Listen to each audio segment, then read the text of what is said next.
지역 경제를 분석하고 진단하는 B&K 경제인사이트의 정봉경입니다.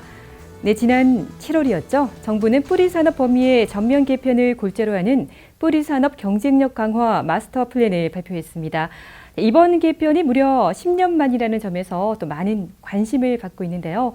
B&K 경제인사이트 뿌리산업 개편과 동남권 발전 과제를 주제로 이야기 나눠보도록 하겠습니다. 네, B&K 금융경영연구소 동남권 연구센터 백춘기 연구위원 나오셨습니다. 반갑습니다. 안녕하십니까. 동남권 연구센터 백춘기입니다. 네, 먼저 지역 뿌리 산업의 현황부터 짚어보도록 하겠습니다. 사실 동남권은 제조업 중심지인 만큼 이 뿌리 산업의 중요성이 매우 크다고 할 수 있는데요. 이 지역 뿌리 산업의 업황은 어떤가요? 한마디로 말씀을 드리면 뿌리 산업 경쟁력은 약화되고 있다. 이렇게 평가할 수가 있겠습니다. 네네. 업체 수가 빠르게 줄어들고 있고요. 네. 뿌리 기술 전문 기업들의 실적도 악화되고 있는 그런 상황입니다. 영업이익이 실제로도 많이 줄어들었나요? 그렇습니다. 뿌리 기술 전문 기업의 업체당 영업이익을 한번 보시면 2015년에는 17억 1천만 원에 달했습니다. 이후 지속적으로 하락세를 보이면서 2018년에는 6억 원까지 낮았습니다. 2019년에는 조선업 등 동남권 제조업 생산이 소폭 반등하면서 그의 영향으로 7억 9천만 원까지 조금 상승을 했는데요. 하지만 이마저도 2015년과 비교할 때 여전히 절반 수준에도 못 미치는 부진한 실적입니다. 이 금년에는 코로나19 사태까지 겹친 만큼 뿌리 산업의 어려움이 더욱 크다고 할 수 있겠네요. 그렇습니다. 자동차, 조선기계 등 전방 산업이 글로벌 금융 위기 이후 장기간 부진했습니다. 이 때문에 업계 활력이 굉장히 약화된 그런 상황인데요. 이런 상황에서 이번 코로나 충격까지 겹치면서 큰 어려움을 겪고 있습니다. 이 때문에 일부에서는 지역 뿌리 산업 생태가 완전히 무너질 수 있다는 그런 우려까지 제기하고 있습니다. 사실 코로나 여파가 아직까지 진정될 기미를 보이지 않는 현 시점에서 그렇다면 또 가장 중요한 것은 어떤 거라고 보시나요? 무엇보다 중요한 것은 생존 지원입니다. 생존 지원. 예. 네네. 뿌리 산업이 이번 코로나 위기에 고사되지 않도록 정부, 지자체, 민간 부분이 생존을 위해 모두 힘을 합쳐야 합니다. 금융, 세제, 그리고 마케팅에 이르기까지 적극적으로 지원을 해서 골든타임을 놓치지 않는 것이 무엇보다 중요합니다. 방금 골든타임 말씀을 하셨는데 또 정부가 이 뿌리 산업 지원에 나섰잖아요. 뿌리 4.0 경쟁력 강화 마스터 플랜을 발표해서 이 주목을 받았는데 주요 개편 목적은 어떤 건가요? 예, 이번 뿌리 산업 구조 개편은 4차 산업혁명 등 급변하는 환경 변화를 반영해서 우리 국내 뿌리 산업의 경쟁력을 강화하고 공급망도 안정화를 도모하는 것에 목적을 두고 있습니다.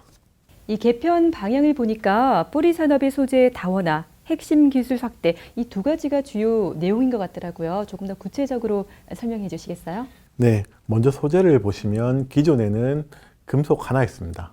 여기에 세라믹, 플라스틱, 고무, 탄소, 펄프 등 5개가 이번에 추가가 돼서요. 총 6개로 다원화가 됐습니다. 예.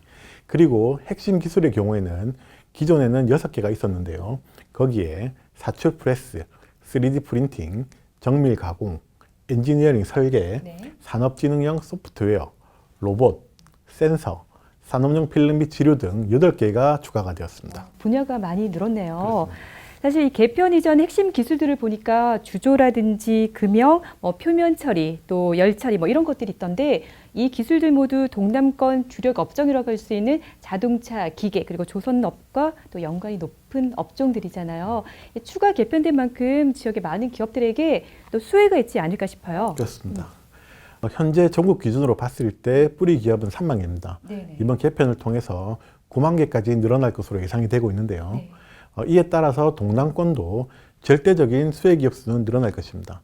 하지만 상대적으로 봤을 때는 수혜가 크지 않을 것으로 추정이 되고 있습니다. 수혜가 크지 않다. 이번에 기술, 추가된 뿌리 기술을 보니까 전자부품이라든지 정보통신 업종에 해당하는 산업 기술이 상당수 있더라고요. 아마 이런 산업군이 동남권 비중이라든지 기반이 또 높지 않아서 또 그런 건가요? 맞습니다. 이번에 새롭게 포함된 일부 기술들, 그러니까 센서, 산업지능형 소프트웨어, 엔지니어링 설계, 이런 것 등 이렇게 새롭게 포함된 일부 뿌리 기술들은 동남권 사업 치수 비중이 전국의 5에서 10% 수준에 그칠 정도로 굉장히 미약한 그런 상황입니다. 미비한 수준이라고 했습니다. 사실 이 뿌리 산업은 지역 제조업 경쟁력의 근간이 되는 아주 중요한 사업이라는 점에서 우리 동남권 역시 급변하는 경영 환경에 맞춰서 미래의 뿌리 기술이라든지 뿌리 산업에 대한 인프라를 늘려나가는 것이 또 무척이나 중요할 것 같습니다. 맞습니다. 동남권의 미래형 뿌리 산업 인프라 구축을 위해서 기업 유치, 전문 인력 양성, R&D 투자 등 세부 실행 계획을 마련하는데 지역에서 더 많은 관심과 노력을 기울여야 할 것으로 생각이 됩니다. 네, 지금까지 뿌리 산업 개편과 동남권 발전 과제에 대한 이야기 나눠봤습니다. 네, 지금까지 BNK 경제 인사이트였습니다. 고맙습니다.